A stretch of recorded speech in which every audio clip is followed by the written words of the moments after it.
Nais ko lamang magbahagi sa loob ng ilang minuto tungkol sa kagandahan ng relihiyong Islam. Ang Islam ay hinango sa salitang salam ng ibig sabihin ay kapayapaan, total submission and obedience to the will of God, Allah. Ganap na pagsunod pagsuko sa utos at batas ng Allah. Ang Islam, sinabi ng Allah subhanahu wa ta'ala sa kanyang maluwalhating banal na Quran, Al-yawma akmaltu lakum dinakum wa atmamtu alaykum ni'mati wa raditu lakum al-Islam madina. Sa pagpapaliwanag, this day I have perfected your religion for you, completed my favor upon you, and have chosen Islam as your religion. Ibig sabihin, iisa lamang ang aprobado at perfectong relihiyon binigay ng Diyos sa katauhan. Ano naman itong ating narinig ng iba't ibang sikta, relihiyon, denominasyon? Totoo po yan ay man-made kasi dalawang relihiyon. Ang isang relihiyon, ang Islam, na pinahintulot dinakda ng Diyos sa katauhan na ibinigay sa atin. At ang isang relihiyon naman ay man-made, gawa-gawa lamang ng tao. Kaya naman ang mga leader, sila lamang ang nagkakamalang salapi. At kawawa ang mga membro. Katulad ng Rizalista, hinango sa pangalan ni si Rizal. Budismo, hinango sa pangalan ni Buddha. Kristyanismo, hinango sa pangalan ni Jesucristo. Pero sinong propeta, disipulo, sahaba, ang nagsabi na gumawa tayo ng relihiyong maliban sa Islam? Sinabi ng Allah subhanahu wa ta'ala sa kanyang maluwalhating banal na Quran, وَمَنْ يَبْتَغِي غَيْرَ الْإِسْلَامِ دِينًا فَلَنْ يُقْبَلَ مِنْهُ وَهُوَ فِي الْآخِرَةِ مِنَ الْخَاسِرِينَ. Whosoever desire seek religion other than Islam, it will never be accepted of him, and in the hereafter he will be one of the losers. Sino man ang maghanap, gumawa ng ibang relihiyong maliban sa Islam, ito ay hindi tatanggapin mula sa kanya, at sa kabilang buhay siya ay kabilang sa mga talunan, sapagkat ang Islam lamang ang Islam lamang ang relihiyon ng mga propeta mula kay Adan, David, Jesus Christ at lahat ng mga propeta, at ito lamang ang relihiyon na ni Virgin Maria. Maliban sa Islam, wala nang ibang relihiyon binigay ng Diyos sa isang katahon kundi Islam lamang po.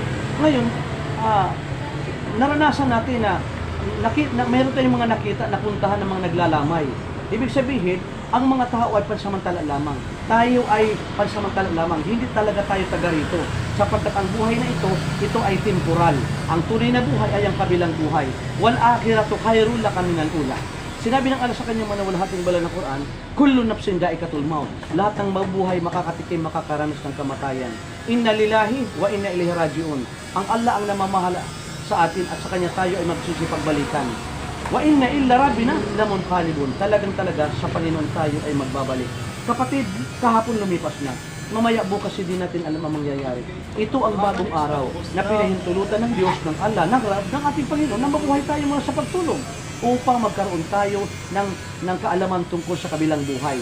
Ang buhay na ito ay pansamantala lamang at ang tunay na buhay ay ang kabilang buhay. Paano natin makakamtan ang kasiguraduhan ng kaligtasan ng ating kaluluwa? Sinabi ni Propeta Muhammad sallallahu alaihi wasallam, sino na magsabi mula sa kaibuton ng kanyang puso ng la ilaha illallah, walang ibang Diyos maliban sa Allah, at ikaw ay inabutan ng kamatayan, ito'y binigkas mo, makakaasa ka na maninirahan tayo sa paraiso, mananatili tayo roon magpakailanman. Ibig sabihin, sinabi ng Allah, walladina amanu wa amilus salihat, ulaika ashabul jannati hum fiha khalidun. And those who believe in the oneness of Allah, Islamic monotheism, and do righteous good deeds, they are dwellers of paradise. They will dwell therein forever. Sino man naniniwala sa nag-iisang tagapaglikha at gumagawa ka ng kabutihan, tayo'y maninirahan sa paraiso. Mananatili tayo roon magpakailanman. Alalaong baga, ililigtas tayo sa impyernong apoy. Kapatid, hindi natin alam ang mangyayari mamaya bukas. Kahapon ay lumipas na. Mamaya bukas hindi natin alam ang mangyayari. Ito ang pagkakataon na magbalik loob tayo sa tunay na tagapaglikha. Kaya aanyayahan ko kayo, ano ang gagawin natin para tayo magkaroon ng kasigurado ng kaligtasan ng ating kaluluwa? Kung anong ginawa ng mga propeta, gawin natin. Kung anong sinabi nila, sabihin natin. Silang lahat sumaksi, naniwala na walang ibang Diyos maliban sa Allah. Kaya bago tayo maghiwalay, nais kong anyayahan ko kayo. Itaas ang kanang kamay ganyan. Sabihin nyo, Ashhadu. Ulitin nyo, Ashhadu an la ilaha illallah wa ashhadu anna Muhammadan abduhu wa rasuluh. Ako'y sumasaksi at naniniwala na walang ibang Diyos na dapat sambahin maliban sa Allah. At ako'y sumasaksi at naniniwala na si Propeta Muhammad ay huling sugo ng Allah. Allahu Akbar. Masya Allah. Assalamualaikum kapatid.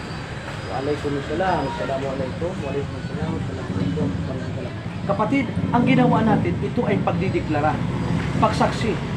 na walang ibang Diyos maliban sa Allah. Ibig sabihin, isinikway.